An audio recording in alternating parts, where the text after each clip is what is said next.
Le match dans le match reçoit aujourd'hui une figure du tennis monégasque, membre de l'équipe de Coupe Davis, spécialiste du double. Romain Arnaudot nous fait le plaisir d'être avec nous. Bonsoir Romain. Bonsoir. Merci d'avoir répondu favorablement à notre demande. De rien, ça me fait plaisir d'être là. On va revenir sur votre carrière depuis le tout début. Le tennis, ça a commencé à quel âge pour vous ? Exactement, je m'en souviens plus, mais ouais, très tôt, vers les 4-5 ans, je jouais déjà au tennis et petit à petit, ça s'est un petit peu, on va dire, un petit peu plus professionnalisé à mes 14 ans, quand je suis devenu champion de France, à 14 ans. Et du coup, là, ça s'est un petit peu emballé parce que j'ai vu que j'étais assez bon. Mais on va dire que quand j'étais jeune, c'était pas forcément un objectif premier de jouer tout le temps au tennis. C'était juste de prendre du plaisir, de faire du sport, et il s'est trouvé que j'étais bon au tennis, et après j'ai continué. Il y avait d'autres sports à côté ? Quand j'étais petit, ouais, je faisais un peu de tout. J'ai une famille un peu sportive, mais je faisais du foot, du judo et non, pas du basket, parce que de toute façon, on a vite vu que j'avais pas la taille pour faire du basket. Mais judo, foot, tennis, c'était déjà bien. Et donc c'est à 14 ans que il y a une bascule et vous vous dites « je veux devenir pro » ? Ou j'ai les moyens en tout cas de... Non, à 14 ans, j'avais pas ce genre d'ambition. Je jouais parce que j'étais meilleur que les autres, en fait, sans vraiment m'en rendre compte. Je jouais bien, j'étais champion de France direct, sans forcément faire trop de sacrifices. À cet âge-là, c'est que du plaisir. Et finalement, j'étais bon. Et évidemment, les entraîneurs de l'époque m'ont un petit peu repéré, et j'ai continué mon chemin. Et après, j'ai été pris à la Fédé française et j'ai continué à jouer. Champion de France en quelle année ? C'était les minimes, donc 13-14 ans. 13-14 ? Ouais. Contre qui en finale, vous vous en souvenez ? Si, je m'en souviens, ouais. Mais il s'appelait Loïc Guédon. Il avait un nom. C'est vraiment un nom que j'ai pas utilisé depuis des années, ça. Ouais, c'est intéressant de savoir, parce que dans les championnats de France, il y a beaucoup de joueurs qui ont été champions de France et qui n'ont pas forcément percé derrière. On s'en rend compte maintenant, j'ai pris un peu d'âge, mais je me rends compte tous les bons joueurs qu'on a eu, peu importe la catégorie d'âge, et ceux qui n'ont pas percé, donc vraiment ça veut rien dire d'être fort jeune. Pour moi, si là, avec un petit peu de recul, je vois tout ce qui s'est passé, je trouve que la qualité première, je trouve qu'on retrouve sur les joueurs qui ont réussi, c'est plus la persévérance et l'envie profonde de réussir, en fait. Même des fois, ceux qui sont très forts techniquement ou qui sont très bons parce qu'ils sont plus forts physiquement, plus en avance à 16 ans, ils sont grands et machin. Au final, ça veut rien dire sur la fin, parce qu'à la fin, il y a tout qui s'équilibre, et la seule chose qui marche, c'est vraiment la persévérance et à quel point on a envie de réussir, en fait. Oui, c'est ça, il y a un aspect mental, psychologique qui entre en jeu à cet âge-là, à 16-17 ans, qu'on a peut-être moins plus jeune. Ouais, après, il y a différents aspects, parce que maintenant, je suis plus vieux, mais maintenant, c'est plus une question d'ambition et de savoir ce qu'on veut faire de notre vie, mais à cette époque-là, quand on a 14, même jusqu'à 18 ans, c'est que du plaisir, en fait. C'est qui arrive à prendre du plaisir en jouant, et moi, j'ai toujours, en fait, je me suis jamais vraiment posé la question, parce que je prenais énormément de plaisir, en fait. C'est juste, on fait du jeu, on fait ce qu'on aime. Et après, j'avais juste pour but d'aller jusqu'au bac. Évidemment, comme tout bon parent, mes parents, ils voulaient quand même que j'ai le bac pour avoir une certaine sécurité. Mais donc, j'ai continué à prendre du plaisir. Et après, à 18 ans, les vrais choix de vie et de carrière se posent, quoi. Votre premier match pro, vous vous en souvenez ? Match pro, ça veut tout et rien dire, parce que je sais pas si... Premier match en futur. Futur, c'est pro, alors d'accord, ok. Qui compte pour où il y a potentiellement des points à aller chercher. Mais je crois que j'ai gagné justement mon premier point contre... C'était marrant parce que l'anecdote, c'était contre un ancien très bon joueur qui s'appelle Nicolas De Wilder, qui est maintenant entraîneur, qui était 60e mondial. Qui a battu Berdych à Roland, je crois. C'est ça, ouais. Donc un très bon joueur qui, moi, arrivé sur le circuit, pour moi, c'était un idole. Et en plus, ce jour-là, j'avais eu mon bac. J'avais eu le bac le jour même, je joue contre lui. Est-ce que c'était pas le 6 juillet 2010 ? Ça, je crois, à Bourg-en-Bresse... Je me souviens, donc cette journée elle m'a marqué parce que j'ai battu un ancien top 100, qui était en fin de carrière, parce que évidemment, j'ai eu mon bac et j'ai eu mon premier point ATP ce jour-là. Oui, c'est un beau souvenir. Ouais. Depuis 2013, vous représentez la Principauté. Comment se sont établis les premiers contacts avec la Fédé ? Moi, je suis né à Cannes, je suis d'ici, je connais toute l'équipe depuis toujours. Je venais déjà au country quand j'étais gamin. Donc pour moi, c'est la maison ici. Et puis après, c'est voilà, Guillaume Couillard, que je connais aussi depuis un moment, avec qui j'ai un très bon relationnel. Et puis ça s'est fait un peu de soi. Voilà, moi, j'avais aussi envie de rejoindre l'équipe pour m'entraîner et pour trouver une structure. Et, parce qu'à 18 ans, c'est pas facile, il faut faire des choix. Le jeu au tennis, ça coûte quand même assez cher aussi, donc il faut savoir où s'entraîner. Et moi, j'avais pas forcément les moyens d'aller dans des grosses structures où il faut payer énormément d'argent. Donc ça s'est fait de soi, et surtout que voilà, j'ai été vraiment attiré par le projet d'ici. On est une petite famille, on représente Monaco, on joue la Coupe Davis, c'est vraiment des super moments.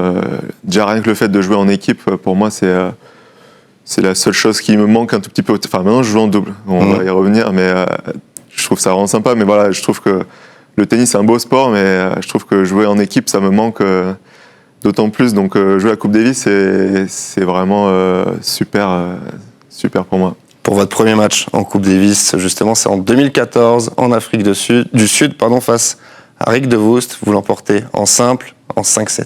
Ouais, ça c'est un beau souvenir aussi, parce qu'à l'époque, j'avais des problèmes un petit peu physiques. Je m'entraînais, j'essayais vraiment de beaucoup m'entraîner, mais j'avais ces problèmes de crampes. Pourtant, je faisais vraiment gaffe à la diététique, à tout ce que je prenais, tout ça, et je m'entraînais bien, mais voilà. Et premier match en 5-7, donc mentalement, j'étais très stressé. Je me dis, je vais pas réussir à tenir.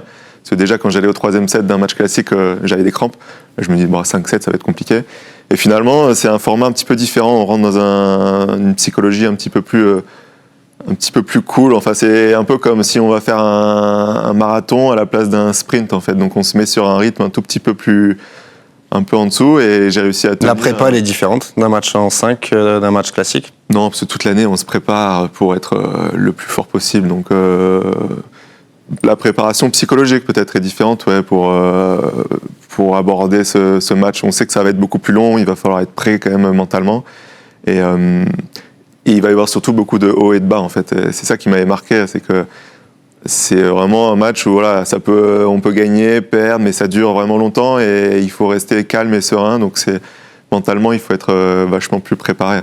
Mais j'avais encore, je m'en souviens, crampé ce jour-là, mais j'étais passé au-dessus de ça. J'avais réussi à finir le match 6-4 au 5e, et je crois que j'avais battu ou égalé le record de la durée, le match le plus long de l'histoire de Monaco. J'avais joué 4h37. C'était un record qui appartenait à qui? Non, je l'avais battu, mais c'était Guillaume, je crois, et Balou qui avaient fait 4h37 en double contre la Biélorussie. Contre Mirny Vasilevski, c'est ça. Et moi, j'avais fait la même, à la minute près, la même chose, 4h37 en simple. Donc on est co-détenteur du record. À partir de 2016-2017, on voit que vous jouez moins. Est-ce que vous avez songé à arrêter complètement? Ouais, j'ai arrêté complètement en 2016, fin 2016, et voilà, en simple, j'arrivais plus à. En fait, j'ai commencé très tôt, comme vous l'avez dit, donc c'était quoi, 2010. En 2010, j'ai eu mes premiers points, donc de 2010 à 2016, j'ai joué sur les Futurs, qui est un format un peu tertiaire qui est compliqué, parce que voilà, on perd de l'argent chaque année, et on est dans des conditions vraiment très compliquées. Pour s'entraîner, les matchs, donc on n'est pas vraiment pris au sérieux, on n'a pas l'impression d'être un joueur professionnel. Et moi j'ai fait 6 ans dans ce circuit, et ça m'a coûté énormément mentalement, et peut-être aussi un peu financièrement. Et à un moment donné j'en avais marre, j'avais envie de réussir un peu plus ma vie, peu importe le métier, mais bon, j'adore jouer au tennis. Donc, et puis voilà, je me suis dirigé vers le coaching, j'ai passé mon diplôme, j'ai commencé à être entraîneur. Et après, voilà, le destin fait que finalement, avec Monaco, j'ai eu la chance d'avoir une invitation en double.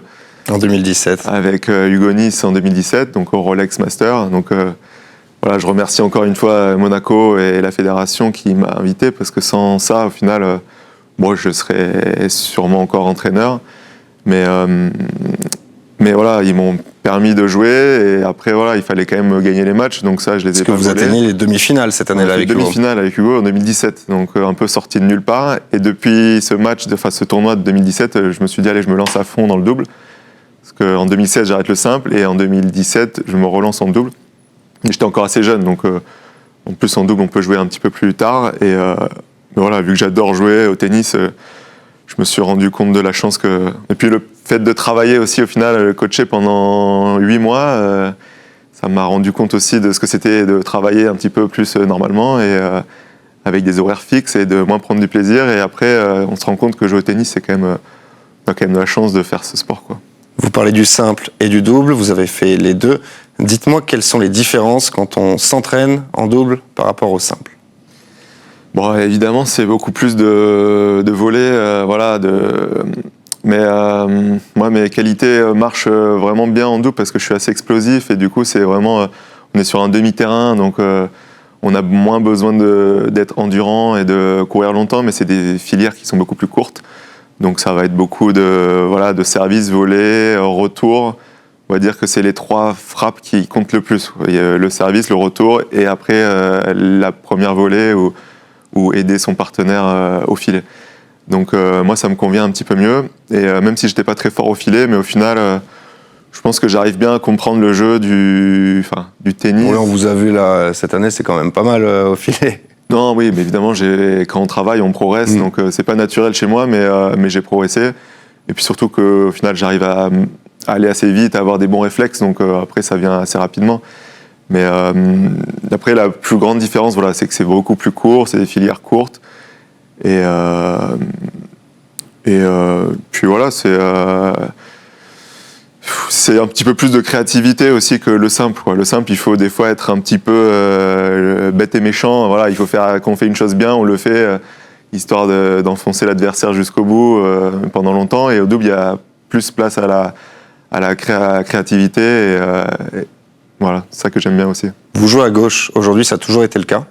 Non, quand j'ai joué avec Hugo en 2017, je jouais à droite. Et au début, avec Hugo, je jouais tout le temps à droite.